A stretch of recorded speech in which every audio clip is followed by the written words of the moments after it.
boy pants and let us know who the pedophiles are. Put on your big boy pants and let us know who the pedophiles are, you said. You emphasized that the president and the FBI director each had complete authority to release Epstein's client list. You said Epstein's black book is under the, quote, direct control of the director of the FBI. Look at this clip. This is way off the topic, but who has Jeffrey Epstein's black book? Black book. FBI. But who? That is, I mean, there's... Oh, that's under direct control of the director of the FBI.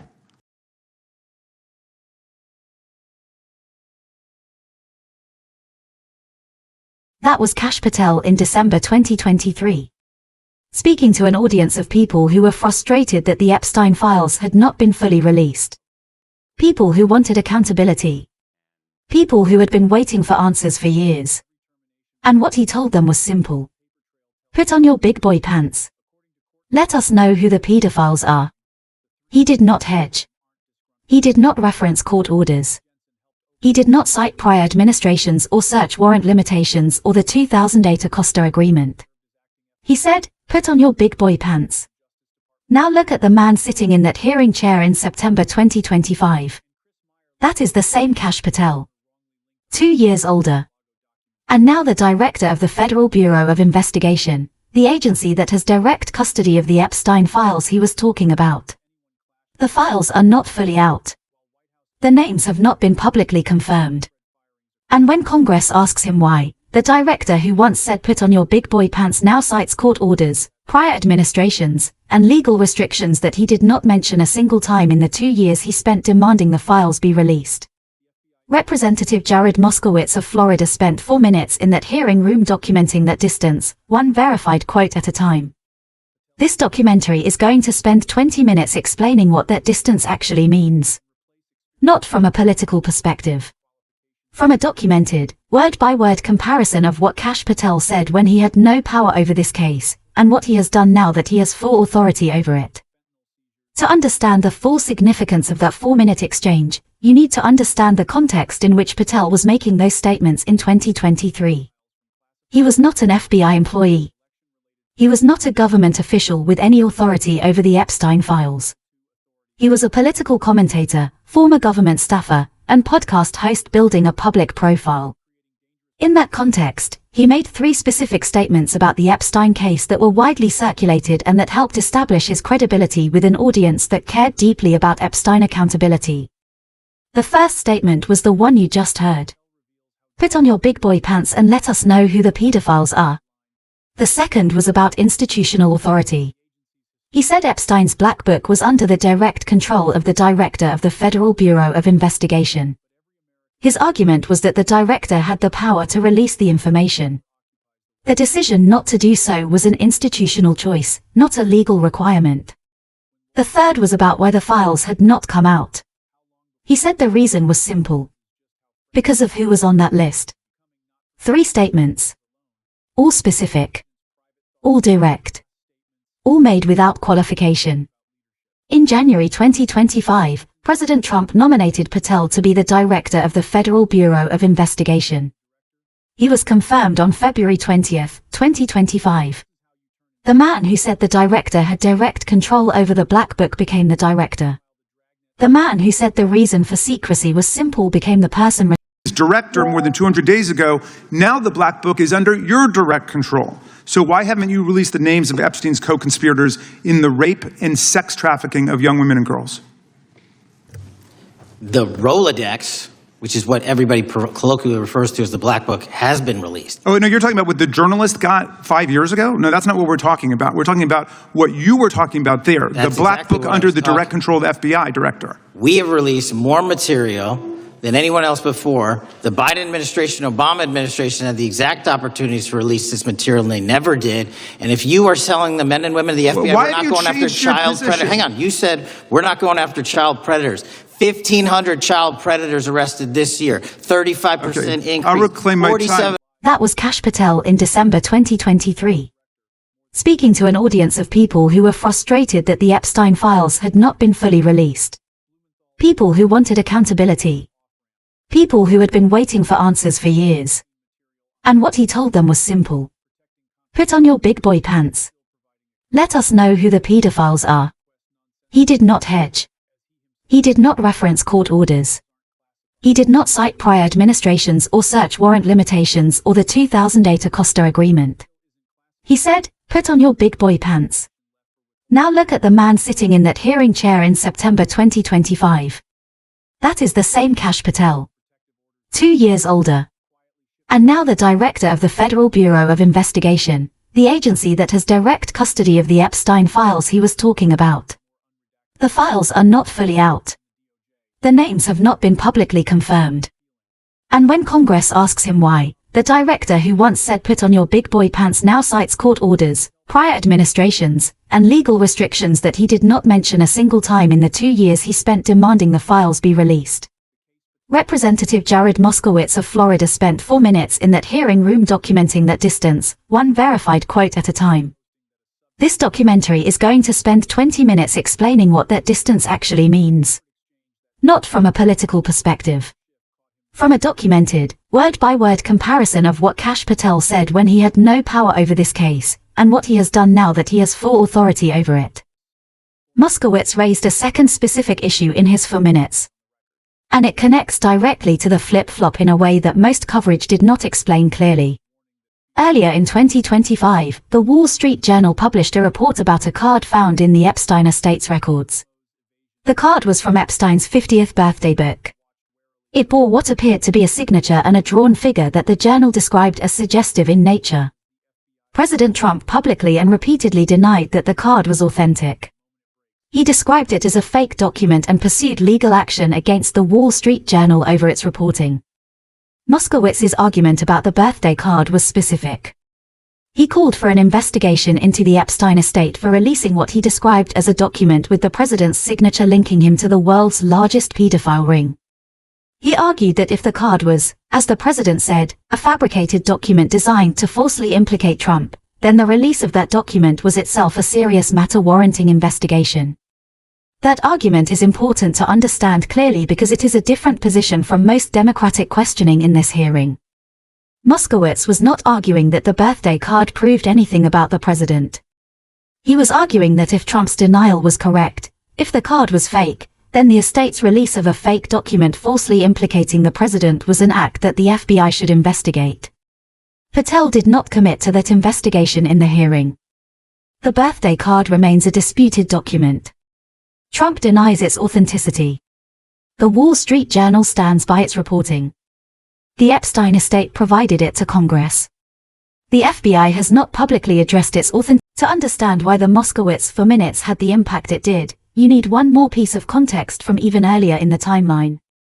January 30, 2025. Senate confirmation hearing. Senator Marsha Blackburn of Tennessee asked Patel directly about the Epstein case. Patel pledged to work with Senator Blackburn to reveal more about the Epstein situation.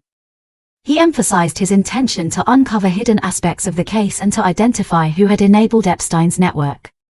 That pledge was made under oath. It is part of the permanent Senate confirmation record. It was made 17 days before he was confirmed. When Moskowitz played the 2023 footage in September, put on your big boy pants, direct control of the director, simple because of who is on that list, he was not just showing a flip-flop from commentary to governing. He was showing a flip-flop that had continued through the confirmation process. In January 2025, Patel was still pledging aggressive Epstein disclosure. By September 2025, he was citing the same legal restrictions that had existed since 2008. The timeline of the flip-flop does not begin in 2023 and end in 2025. It runs from December 2023 through January 2025 through September 2025. A continuous, documented sequence of increasingly strong promises followed by a pivot to legal justifications for why those promises could not be kept. That is the full picture of what Moskowitz placed on the congressional record in 4 minutes. And it is a picture that deserves more than 4 minutes to fully understand. We are going to spend the second part of this documentary examining what the legal restrictions Patel now cites actually cover, what they do not cover, what the Epstein estate disclosure pattern reveals, and what 3 specific legal developments in the months ahead will permitted to be released has been released. And as I told you, Really? the investigation was limited. And let me make something crystal clear. I never said Jeffrey Epstein didn't traffic other people, other women, and they're not other victims. This is the investigation we were given from 2006, 7, and 8, and the search warrants from 2006, 7, and 8. That's what we're working with. Wait, have you released all of the stuff that the FBI has seized from Epstein's house? The computers, the emails, the file cabinets, the documents? What about the financial records? Have you released all of that? Everything the court has allowed us to Which release. court are you? Patel used a specific phrase in that exchange that deserves its own analysis. Original sin. He called the 2008 Acosta non-prosecution agreement the original sin of the Epstein case. That phrase is significant for a reason that goes beyond its rhetorical weight. Because by using those words, Patel was acknowledging something that his 2023 statements never acknowledged. In 2023, when he said the reason the files had not come out was simple, because of who was on the list, he was implying that the barrier was institutional will. That a director who wanted to release the files could release them. That the problem was the people in charge, not the legal framework. By calling the 2008 agreement the original sin in September 2025, he was acknowledging that the legal framework was the primary barrier. Not the will of prior directors. Not a cover-up by the deep state. A legal agreement made 17 years ago by a federal prosecutor in Florida. That agreement is documented and real. Alex Acosta negotiated it. It limited the federal prosecution of Epstein and extended immunity to unnamed potential co-conspirators. It narrowed the scope of search warrants to a specific time window. And it set the legal parameters that every subsequent Epstein investigation has had to operate within. Legal experts across the political spectrum have described it as one of the most consequential and criticized prosecutorial decisions in recent memory. But here is what the original sin admission reveals about the 2023 statements. If the original sin was a 2008 legal agreement that constrained everything that followed, and Patel knew this as a trained lawyer and former federal prosecutor, then his 2023 claim that the reason was simple and that it was about who was on the list was either incomplete or inaccurate.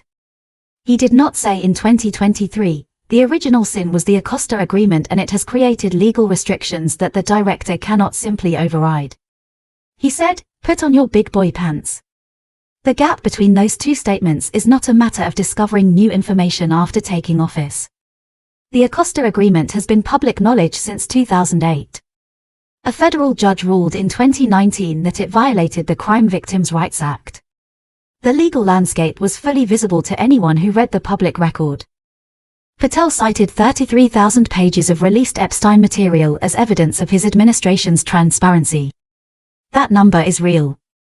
The releases happened. They are documented. But here is the context that makes that number meaningful or misleading depending on what you compare it to. The Department of Justice has confirmed in congressional testimony that the total volume of potentially responsive Epstein material runs into the millions of pages. The specific figure most frequently referenced in hearings is approximately 6 million pages of potentially relevant documentation.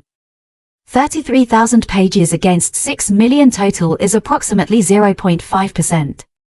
Half of 1% of the potentially responsive Epstein material has been released.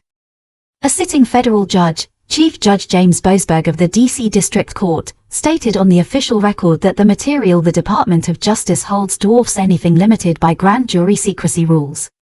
That statement means the court orders Patel cites do not cover the full scope of what the government possesses. Patel is legally accurate when he says he is releasing what the court orders permit. That is a factual statement. What the 33,000 pages figure does not convey is how much material exists that those court orders do not cover, and why that material has not been released. When Patel said in 2023 that the director had direct control and the reason for secrecy was simple, he was talking about a filing cabinet with potentially 6 million pages in it. He was saying the director could open that cabinet. He is now that director. Half of 1% of that cabinet has been opened. Bells are ringing out. The team, Patel, Bongino, that sought out every podcast microphone to talk about the Epstein list. The names are finally going to get released. It begins. They produce white binders. Phase 1 with the podcasters. This is not actually one of them, of course. I made this up. Your name's on it, right? And the names are going to come out. Pam Bondi says the list is on her desk. Then a memo comes out all of a sudden and says, there's no list.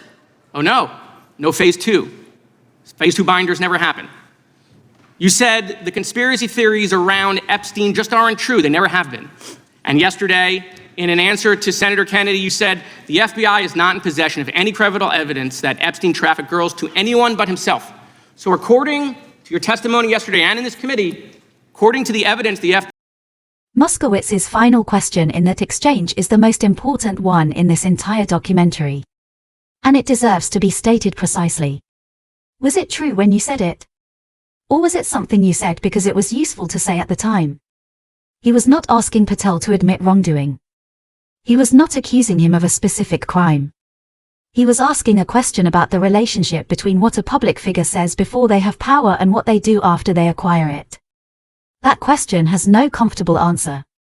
If Patel's 2023 statements were true, if the director really did have direct control, if the reason really was simple, if the files really could be released by a willing director, then the 0.5% released in his first 8 months as director is a failure to deliver on a specific, public commitment. If Patel's 2023 statements were not fully accurate, if the legal landscape was more complicated than put on your big boy pants suggested, then the people who supported his appointment based in part on those statements were given an incomplete picture of what he was actually promising. There is no third option. Either the statements were accurate, in which case the delivery falls short of the promise. Or the statements were not fully accurate, in which case the people who trusted them were not given complete information. Patel disputed Moskowitz's framing. He said his 2023 statements were made in good faith based on his understanding at the time. He said he is now working within the legal constraints of the office. That response is on the official congressional record. And the question Moskowitz asked is also on that record. Permanently. What neither side said in that hearing room is the thing that this documentary is now going to say clearly. The answer to whether those 2023 statements were accurate can be partly determined by evidence that already exists in the public record. It does not require waiting for a court ruling. It requires reading what was publicly known in 2023 about the legal restrictions on the Epstein files and comparing it to what Patel chose to say. The Acosta agreement was public. The search warrant limitations were reported. The concept of court orders governing Epstein file releases was not new information that appeared after his confirmation. What was new after his confirmation was the accountability that came with actually holding the power he had described. Here is the complete flip-flop ledger. Left column. Before power. December 2023, put on your big boy pants and let us know who the pedophiles are. December 2023, the Black Book is under the direct control of the director of the FBI. December 2023, the reason the names have not come out is simple. Because of who is on that list. January 2025, pledge to Senator Blackburn at confirmation hearing to uncover hidden aspects of the Epstein case and identify who enabled the network. Right column. After power. September 2025, the original sin was the 2008 Acosta non-prosecution agreement. September 2025, 3 separate federal court orders limit what can be released. September 2025, the Department of Justice went to each judge and each declined to lift their order. September 2025, 33,000 pages have been released. We are releasing everything legally permitted. 2 columns. Same person. Same topic. The same legal restrictions that existed in the left column existed throughout the right column. And the gap between them is documented on the official congressional record. There are 3 specific developments to watch as this story continues. The first is the ongoing court order challenges. The Department of Justice has formally requested that all 3 orders be lifted. All 3 judges declined. That is not the end of that process. Court orders can be appealed. New legal arguments can be made. Congressional subpoenas create separate legal obligations that can operate independently of those orders. Whether that process produces additional releases will be documented in real time. The second is the Epstein estate. On 2 separate occasions, material from the estate has surfaced through channels other than the FBI. The birthday card came from the Wall Street Journal and then the estate directly to Congress. The Michael Wolff recording of Epstein speaking on tape came through journalism. The pattern of material emerging from outside the FBI rather than through the Bureau's own disclosure process is a documented pattern that may continue. The third is the federal lawsuit. Driscoll, Jensen, and Evans versus Patel and the Attorney General. If that case reaches discovery, communications between the FBI Director's Office and the White House about the Epstein file handling become potentially subject to court-ordered production. Whatever discussions happened about how much to release, when, and why would be documented in that process. All three of these are active. All three are moving. And all three will produce documented answers that no congressional hearing has been able to compel. Here is what this documentary can say with certainty from the public record alone. In 2023, Kash Patel told the American public that the director of the FBI had direct control over the Black Book. He told them the reason for secrecy was simple. He told them to put on their big boy pants and demand the truth. In 2025, as that director, he told Congress about an original sin from 2008, 3 court orders that judges declined to lift, and 33,000 pages out of 6 million. Representative Moskowitz asked whether the 2023 statements were true when they were made, or whether they were useful things to say at the time. That question has no comfortable answer. But it has a documented one. And the documented answer lives in the gap between those 2 columns. 2 questions for the AVA Reports community. The first. Kash Patel's 2023 statements about the Epstein files made no reference to court orders, the Acosta Agreement, or any of the legal restrictions he now cites as the primary barriers to full disclosure. Do you believe he was unaware of those restrictions in 2023, or do you believe he was aware of them and chose not to include them in his public statements? The second. Of the 3 developments to watch, court order challenges, estate disclosures, and discovery in the federal lawsuit, which one do you believe is most likely to produce the most significant new information about the Epstein case? Tell me which one and why. Drop both answers below. We read every comment. Subscribe to AVA Reports and hit the notification bell. The next chapter of this story is already in the courts. Thank you for watching.